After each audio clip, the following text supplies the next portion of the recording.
Bienvenidos entonces. Queremos leer en el capítulo 3 del Evangelio de Marcos.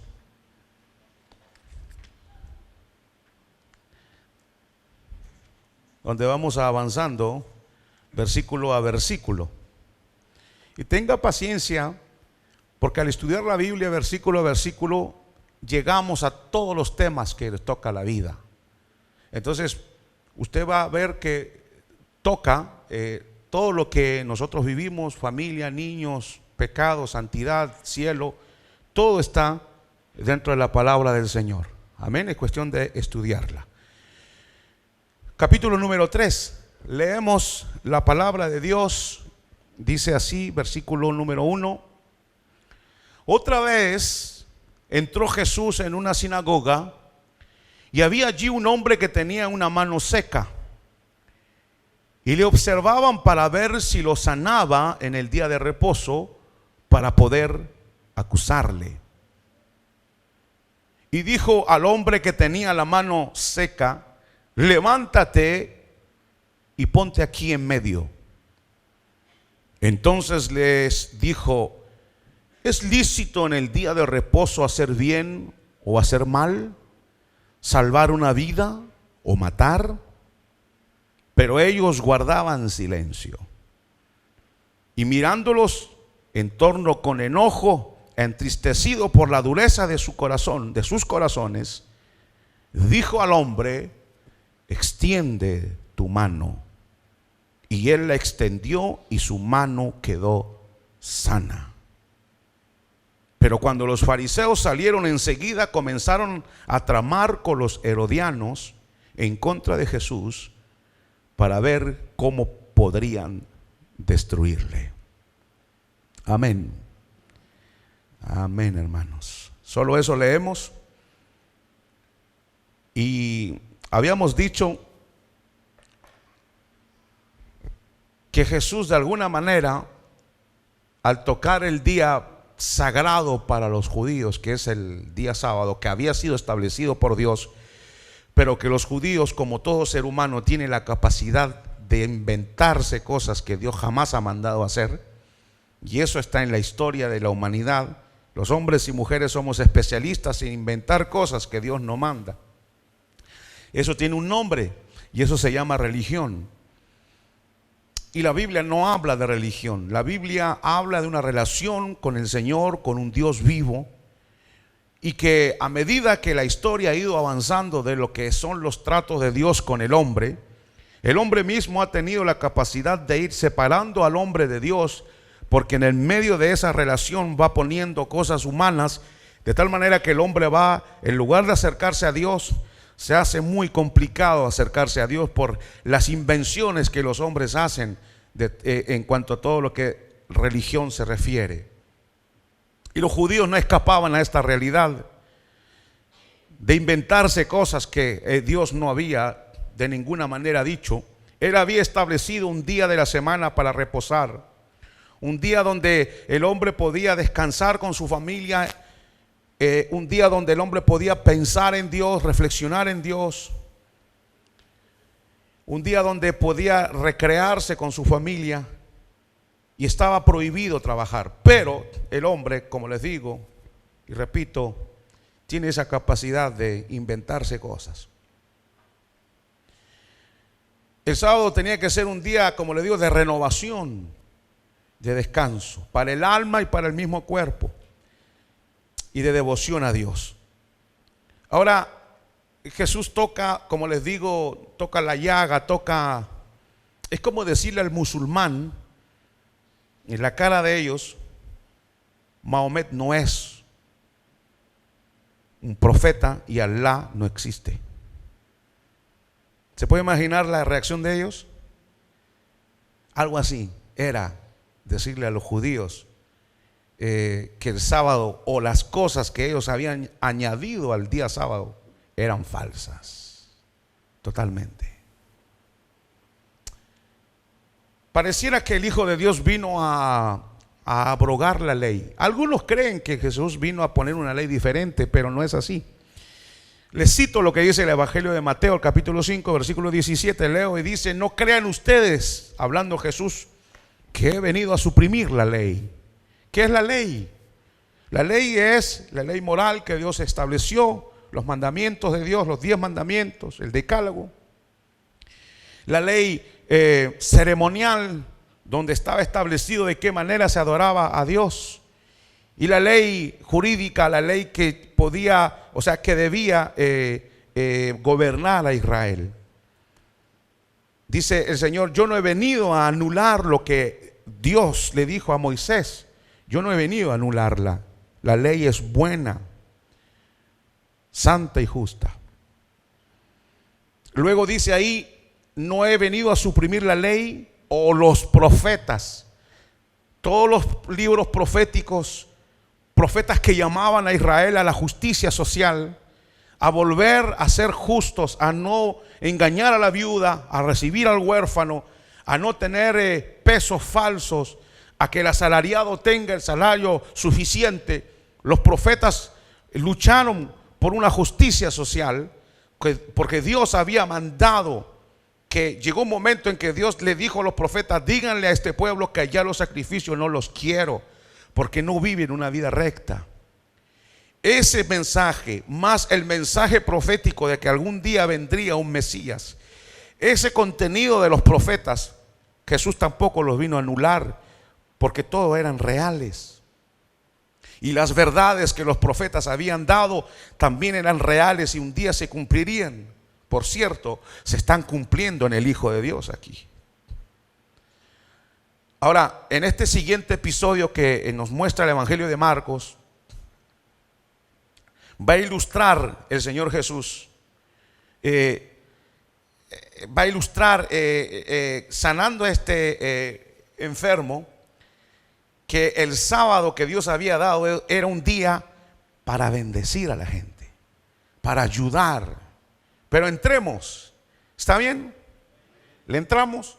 Como dicen en México, ¿le entramos? Bueno, veamos entonces. Versículo 1: otra vez entró Jesús en una sinagoga, y había allí un hombre que tenía una mano seca. Y le observaban para ver si lo sanaba en el día de reposo, para acusarle. Lo miraban.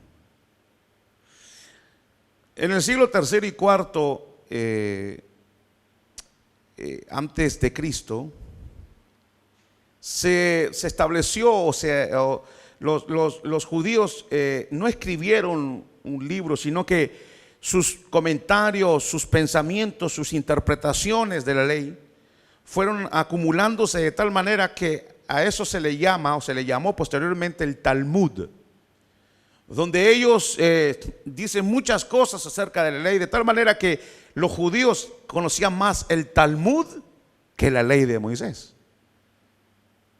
Ahora, dentro del Talmud, dentro de esas reflexiones rabínicas, habían costumbres, como les digo, que ellos narraban, costumbres, parábolas, historias, leyendas. Y era un código prácticamente, diríamos, moral, donde estaba ahí escrita la moralidad de la religión de ellos. Y en ese Talmud, las reflexiones de algunos rabinos, era, por ejemplo, le voy a dar una. Ellos decían que en el día de reposo, como le digo, uno no podía trabajar, no podía cocinar, no podía prender fuego, no podía caminar más de 1 kilómetro. Todo eso no se podía hacer. Pero ellos también decían que la salvación de una vida humana anula las leyes del día del Sabbat. Es decir, que si usted está en su casa, está descansando, está a punto de comerse la papa a la huancaína, algo así, y de repente ve que al frente hay una persona que está desangrándose, entonces usted no podía ir a ver a esa persona, traerla, ayudarla, porque eso era trabajo para ellos. Pero si esa persona estaba a peligro de muerte, entonces tenía que ir, y no anulaba el día de reposo, podía hacerlo.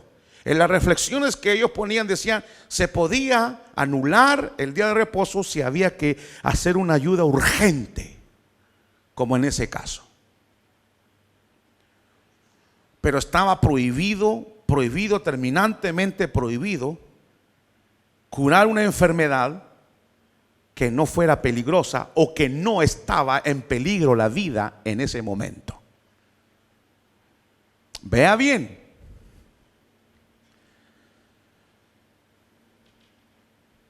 Y yo anoté porque sinceramente, hermanos, yo cuando leo la Biblia y me toca estudiar el Evangelio de Marcos para luego traer reflexiones a ustedes, a mí me daba risa, me dio risa y me dio temor. ¿Por qué? Porque los cristianos y más los hombres de Dios tienen que ser firmes en sus convicciones. Y como dice el pastor general, tiene que ser valiente. Tiene que tener valentía para afrontar o enfrentarse contra todo lo que se levanta contra el Hijo de Dios. Y yo anoté y puse: Jesús lo que hace aquí viene a provocar. Pero no a provocar así como nosotros a veces, así medio carnales, queremos pelear, sino que Él viene a provocar algo para enseñar algo. Jesús regresa a la sinagoga, sabe ahí que hay un hombre que está enfermo. Es más, seguramente que lo había visto enfermo el lunes, el martes, el miércoles. Lo había visto otros días.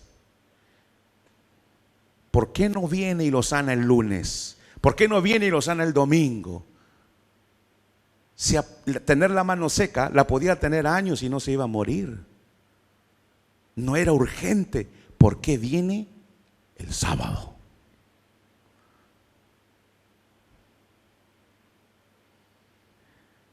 Jesús era valiente, hermanos. Jesús tenía valentía. Él creía lo que predicaba. Era respetuoso, amoroso, pero cuando había que sacar las garras, las sacaba. Cuando había que confrontar, lo hacía. Además, como les digo, esa mano seca, esa mano muerta que tenía ese hombre podía esperar. Entonces Jesús lo que hace es provocar la situación. Y dice el versículo 1: entró Jesús en una sinagoga y había allí un hombre que tenía la mano seca. Verso 2: y le observaban para ver si sanaba en el día de reposo. Por eso que me da risa. Yo veo al Señor ahí, está el enfermo ahí, ahora van a ver estos. Y entra, y lo ven entrar, y ve al enfermo que lo había visto esas veces. Y aquí está el punto: ese hombre estaba enfermo, tenía una mano seca, estaba sentado en la sinagoga. La sinagoga era un lugar donde se adoraba a Dios, pero se discutía acerca de la ley y se reflexionaba y se leía la ley. Entonces, lo que hace el Señor al entrar en la sinagoga es poner en el centro lo que ellos no ponían en el centro. ¿Qué puso Él en el centro, el Hijo de Dios, cuando entra en la sinagoga? La necesidad de un ser humano. Pero para ellos, el centro de esa reunión no era la necesidad de ese humano. El centro era la adoración a Dios. Es como si la hermana que vino ahora, Mercedes, viene y nosotros sabemos que está en gran necesidad, pero no podemos romper el protocolo. No lo podemos romper. Sí, hermano, lo que pasa es que la hermana vino. No, y menos una mujer. No, una mujer no puede subir aquí, hombre. ¿Han escuchado eso alguna vez? Por favor, no. Esos religiosos que creen que conocen a Dios o conocen la palabra de Dios, pero de nada sirve conocer la palabra de Dios y si no hay amor ni compasión. Pero ellos no querían romper el protocolo. Había un hombre que estaba ahí, pero viene el Señor, oigan bien, y pone a aquel hombre en el centro el día de reposo. ¿Puede ver la escena? Ahí está el hombre. Le dice, ponte al medio. Y el hombre se pone al medio.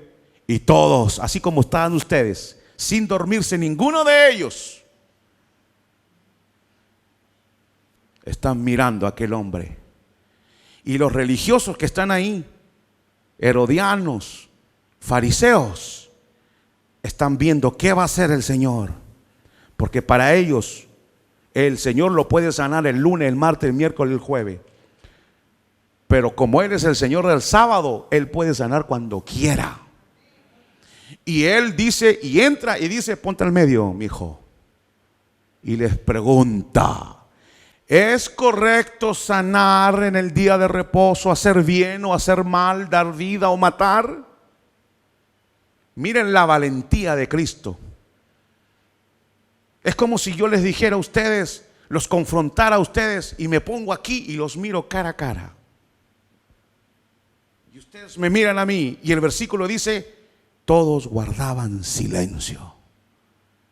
¿Se puede sentir la tensión en esa sinagoga?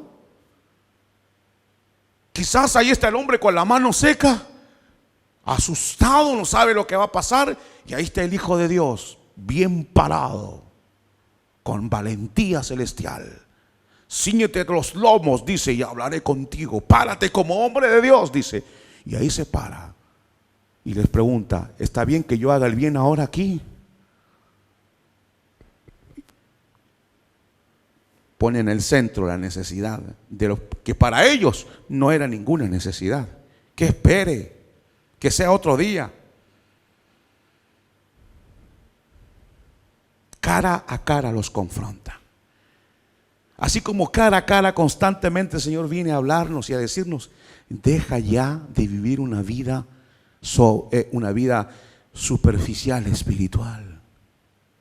O deja ya de vivir el evangelio a tu manera.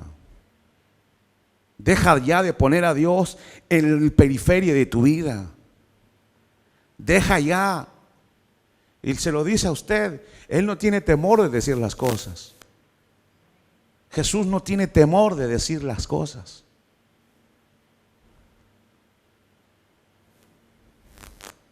Ahí se argumentaba la ley, pero ahora, ¿qué hacemos con este hombre? ¿Lo sacamos de su miseria hoy, sí o no?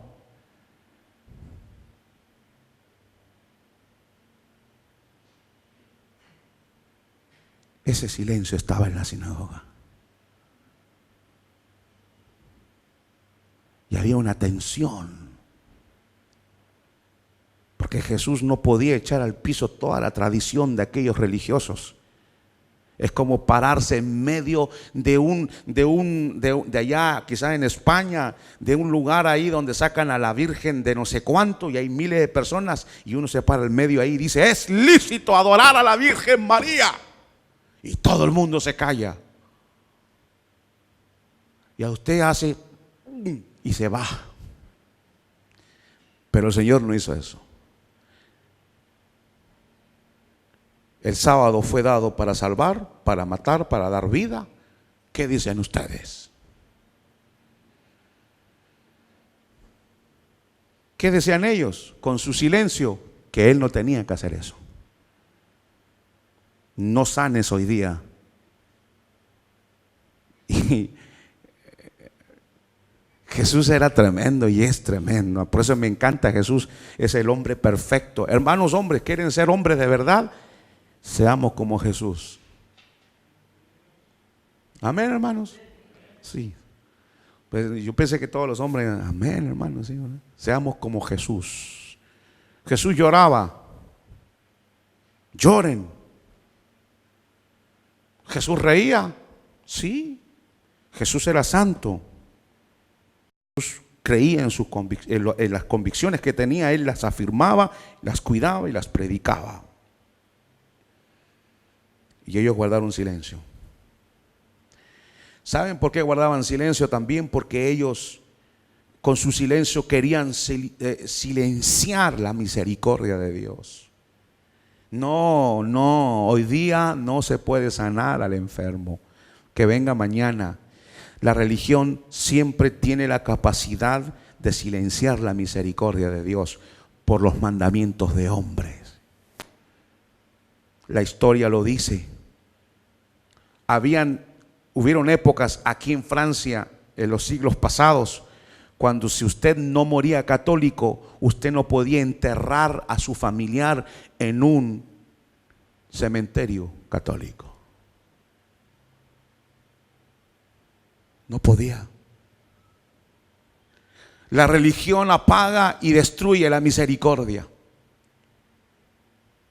La religión ha sido capaz en la historia de hacer esas atrocidades, de matar en el nombre de Dios, en el nombre de Dios.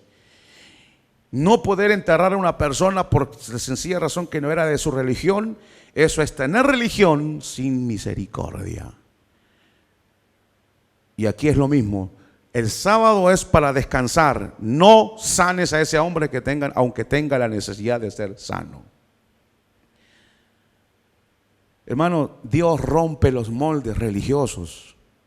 Recuerdo aquella historia de aquel hombre llamado David Wilkerson, cuando allá en los Estados Unidos le predicaba a los pandilleros. Y cuando él pudo reunir a ciertos pandilleros, a los más terribles, y entre uno de ellos era un tal llamado Nicky Cruz. Hace la reunión, pone la música a cantar, vienen los pandilleros. Y él sabía que venían a enfrentarse y a matarse. Él lo sabía. Y en ese protocolo donde estaban dirigiendo y cantando, David Wilkerson le dice a uno de los pandilleros más terribles, que en este caso era Nicky Cruz, le dice: ven. Y el otro pasó. Toma, levanta la ofrenda.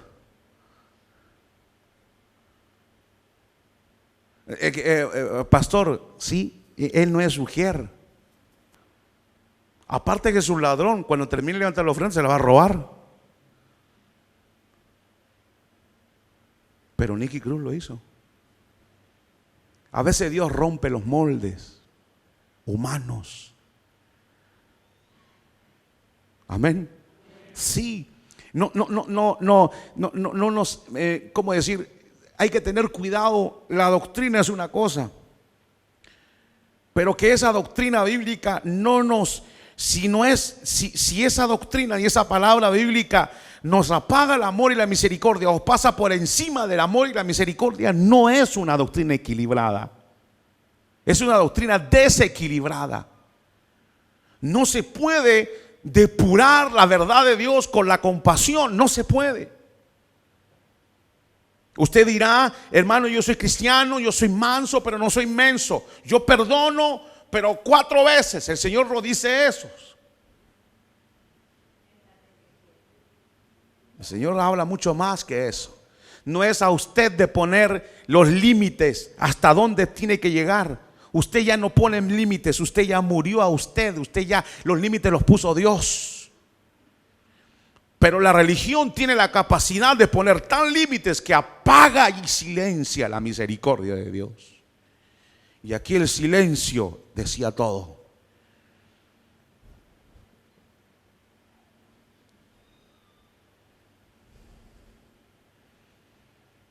Versículo 5: y mirándolos en torno, la versión francesa dice, cuando dice mirándolos, dice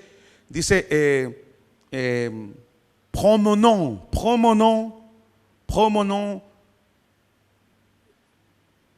les yeux, es decir, paseando los ojos. Lo que hizo el Señor en ese momento hizo así, miren acá, hizo así, los miró a todos. Y a medida que él los miraba, dice el versículo, se entristeció por ver la dureza de sus corazones. Pero entre la dureza había cólera, pero una cólera santa, de ver cómo el ser humano es capaz de vaciar la revelación de Dios y hacerla, hermano, de tal manera humana que se depura de la misericordia, se vacía de la misericordia.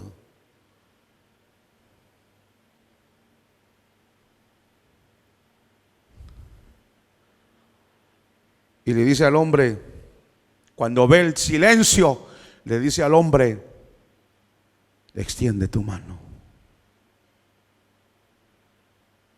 Y aquel hombre extiende la mano y lo sanó.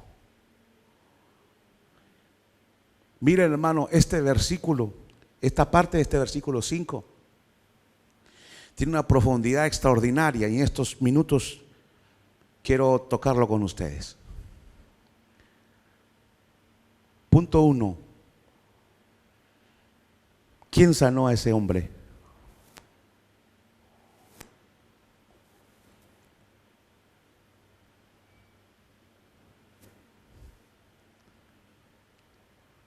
Ustedes son vivos. La dureza de vuestros corazones me duele. ¿Quién sanó a ese hombre? ¿Ah? Dios. ¿Oyeron? Fue Dios. O sea que Dios violó su ley.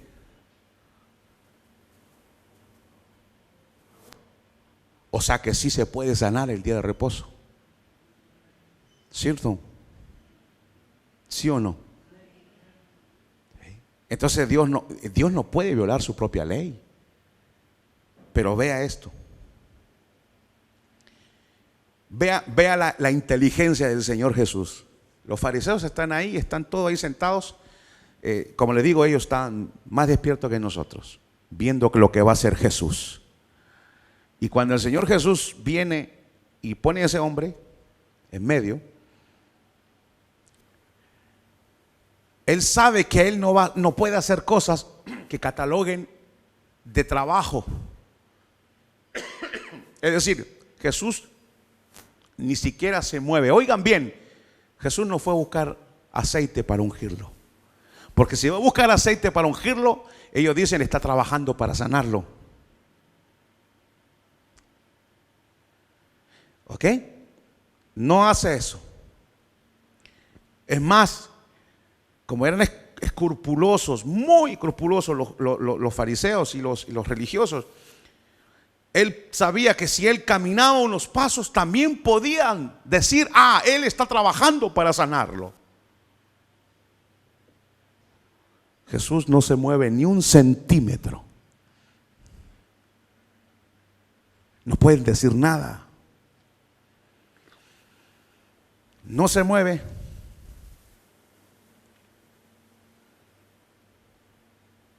No hace nada que pueda profanar el día de reposo.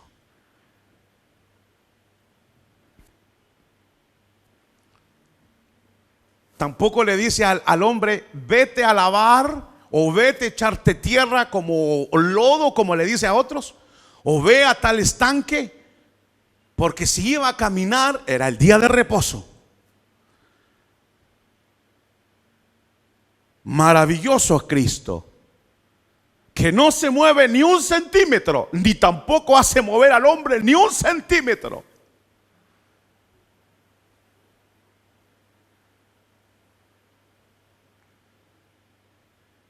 ¿De qué lo podían acusar?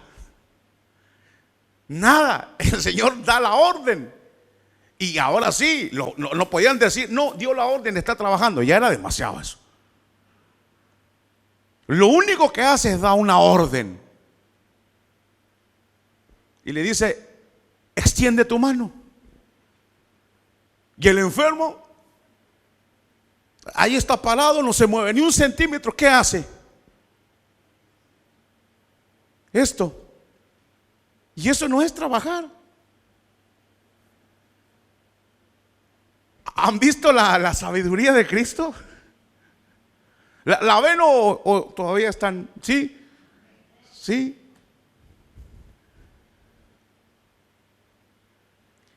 Cristo dijo, yo no hago las obras que yo hago, mi Padre las hace. Es decir, que Jesús lo que hace aquí, o lo que el Señor está diciéndole, está diciendo aquí: extiende tu mano, mi Padre te va a sanar por el Espíritu Santo. Mi Padre va a trabajar para sanarte. Dios quiere que recibas tu sanidad en este momento, en el día de reposo.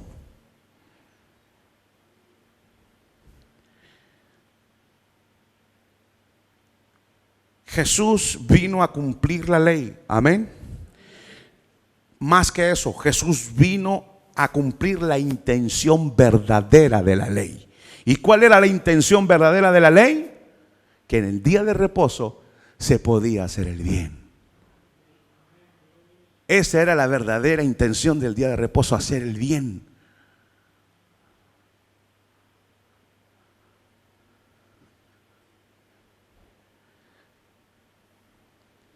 En otras palabras, Jesús pone el sábado en el lugar correcto. Sí se puede. La curación está por encima del reposo y de la misericordia. ¿Se acuerdan que ya dio el mensaje, ya dio el ejemplo de David, que comió los panes de la proposición, que no se podía comer? Dios no quiere que uno se muera del hambre habiendo pan consagrado a Él. Al fin y al cabo Él pan no come, nosotros sí. Pero esos religiosos decían: no se coma, se va a morir de hambre. No, que se muera de hambre. ¿Han escuchado ustedes los testigos de Jehová que no hacen transfusión de sangre? Que confunden las cosas. Una cosa es comer sangre, otra cosa es transfusión. ¿Han sabido de niños que han muerto por causa de testigos de Jehová que no han dejado hacer transfusión de sangre? Porque ellos dicen que Dios lo prohíbe. ¿Creen ustedes que Dios prohíbe una ley así para, aunque se muera la persona? Eso es ser fariseo. Eso es ser religioso. Donde la norma religiosa destruye el amor y la misericordia.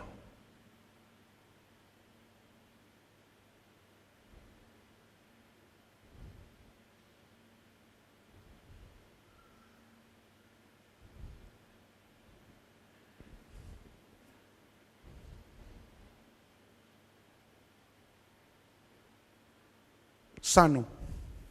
¿Te puede decir? El Señor los dejó, hermanos, pero con una, más que esa cólera, una cólera terrible.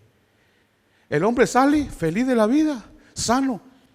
Y dice el versículo 6: pero cuando los fariseos salieron, enseguida comenzaron a tramar con los herodianos en contra de Jesús para matarlo. Yo le pregunto esto: ¿y el milagro que vieron? ¿No lo vieron? ¿Lo vieron o no lo vieron? ¿Se acuerdan ustedes cuando Jesús resucitó a Lázaro? ¿Qué querían hacer los religiosos después de eso? Matar a Lázaro de nuevo. Eso es la religión. La religión no tiene compasión.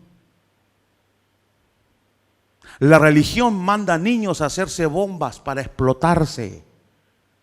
Eso se llama religión, que no tiene misericordia. Y salieron y dijeron: ni siquiera vieron el milagro, a este lo vamos a matar. Pero aquí quiero concluir, escuchen bien. Los romanos,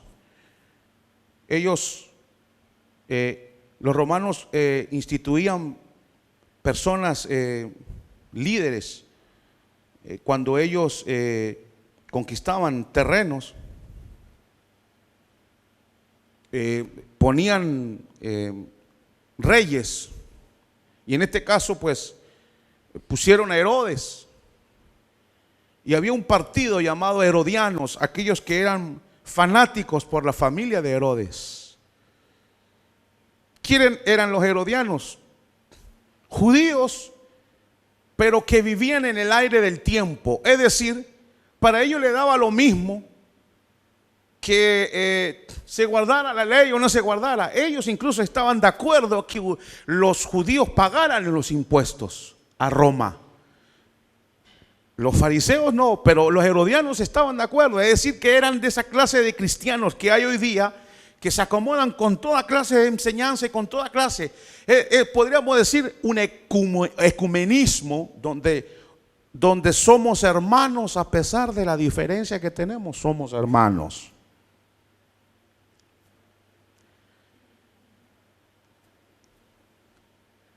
Somos hermanos si naciste de nuevo, pero no sos o no somos hermanos si adoras a otro Dios que el Dios de los cielos. Los herodianos eran eso, comodines, se acomodaban.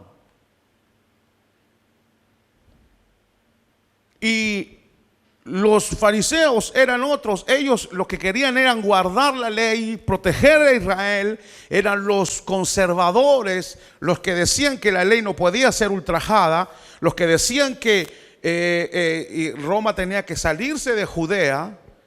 Los guardianes del templo, los guardianes de la ley, eran personas que realmente, bueno, hoy día se le puede llamar conservadores. Pero los herodianos con los fariseos no se llevan en cuanto a ideologías. Son pensamientos totalmente diferentes. La visión de la vida o de la religión y de Dios la veían de manera distinta. No tenían la misma afinidad, no tenían afinidad en cuanto a esos pensamientos e ideologías. Por lo tanto, no pueden unirse para hacer o para llevar adelante una causa común. Pero el versículo dice, saliendo ellos de la sinagoga, se pusieron de acuerdo para matar a Jesús.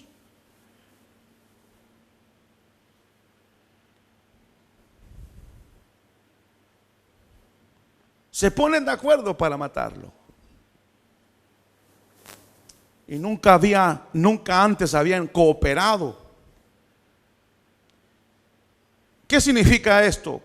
Que Jesús, oigan bien, la verdad, Jesús es una ofensa para los religiosos y para los políticos. Es una ofensa para aquellos progresistas. Los herodianos eran un poco como los progresistas de nuestro tiempo, que persiguen la libertad personal, fomentan reformas llamadas progresistas, sociales, económicas, institucionales. Fomentan el feminismo, fomentan todo lo que es laicismo, es decir, apartar a Dios de todos los poderes políticos. Fomentan la libre expresión sexual, el libertinaje llamaríamos nosotros. Esos son los herodianos, los progresistas de nuestro tiempo. Y los moralistas son aquellos judíos que guardaban la ley como el día sábado. A pesar de que había necesidad, a ellos no les importaba la misericordia. Moralistas y progresistas. Hoy tenemos los mismos. Moralistas, aquellos que dicen que hay que portarse bien para ir al cielo. Aquellos que dicen que uno necesita un poco de religión en la vida, pero no tan fanático como ir a la iglesia y estudiar la palabra de Dios. Y los progresistas son esos, que no tienen ley, no tienen fundamentos, no tienen moralidad, no tienen fronteras. Si te sientes un caballo, eres un caballo. Si el niñito se siente hombre o la niñita se siente hombre, déjenla a ella, va a hacer más adelante lo que ella decida hacer. Esos son los moralistas, esos son los moralistas y progresistas que están en contra de la verdad. En contra de la verdad eterna, porque la verdad nunca cambia. Es una verdad absoluta. Y podrán decir y sacar leyes y todo lo que ellos quieran. Pero nunca se olvide de que ellos están unidos para destruir la verdad.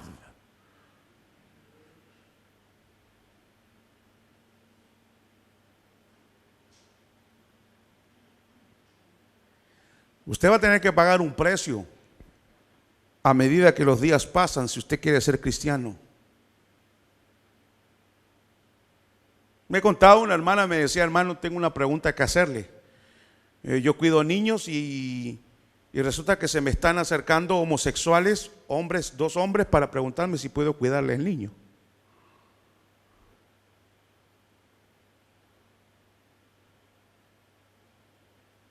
Los progresistas, ¿qué va a hacer usted?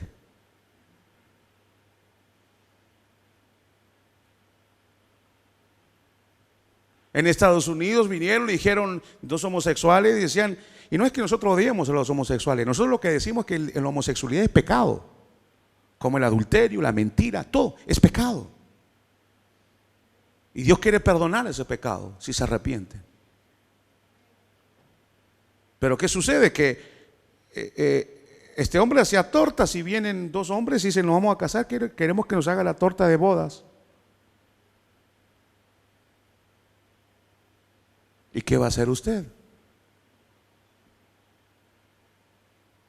Estos días estuve en España y hay ciertas donde se han sacado ley donde los niñitos pueden besar el sexo del otro niñito, besarlo. Yo lo leí el artículo, para que descubran la sexualidad.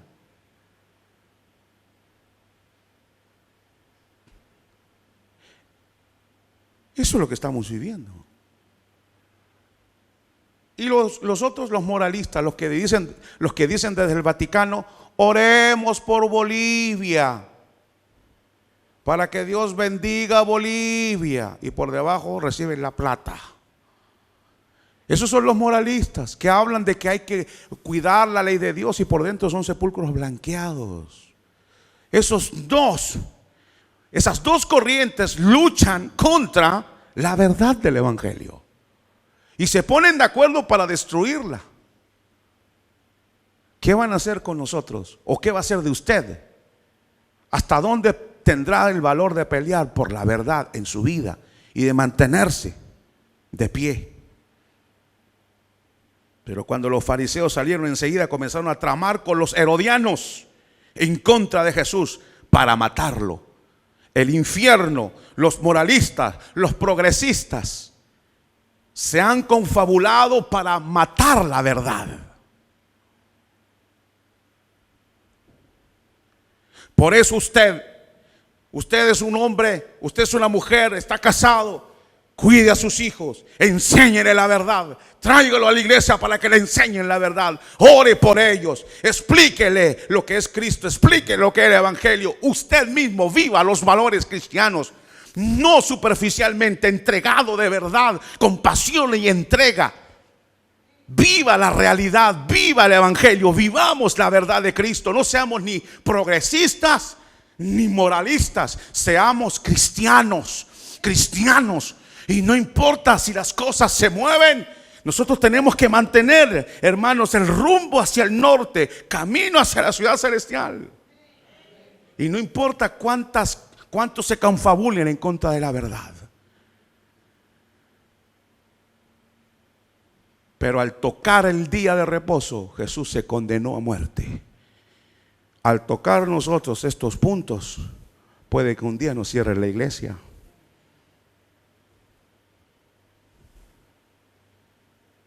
Pueden cerrarnos la iglesia y decir que nosotros somos homofóbicos. El otro día aquí hubo una marcha de un partido de izquierda, que por cierto yo no soy ni de izquierda ni de derecha. Salieron a marchar contra la islamofobia.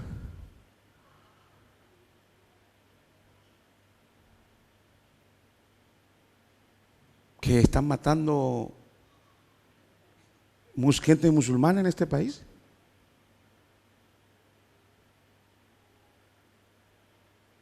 Y a ese político nunca le han dicho cuántas iglesias han quemado aquí en este país. Y no le dicen cuántos cristianos matan por día en el mundo. ¿Y dónde está la cristianofobia?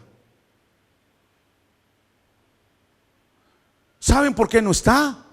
Porque en este país Los poderes de estos herodianos progresistas mantienen encubiertamente los medios de comunicación para desviar las verdades. Recientemente en el este de Francia se hizo una conferencia con científicos cristianos para probar que Dios hizo los cielos y la tierra. Y estaba llena la sala y la gente quedó con la boca abierta, porque en este país es así, se trata de esconder. Salieron de la sinagoga: vamos a matar a Jesús. Así hacen, en contra de la verdad.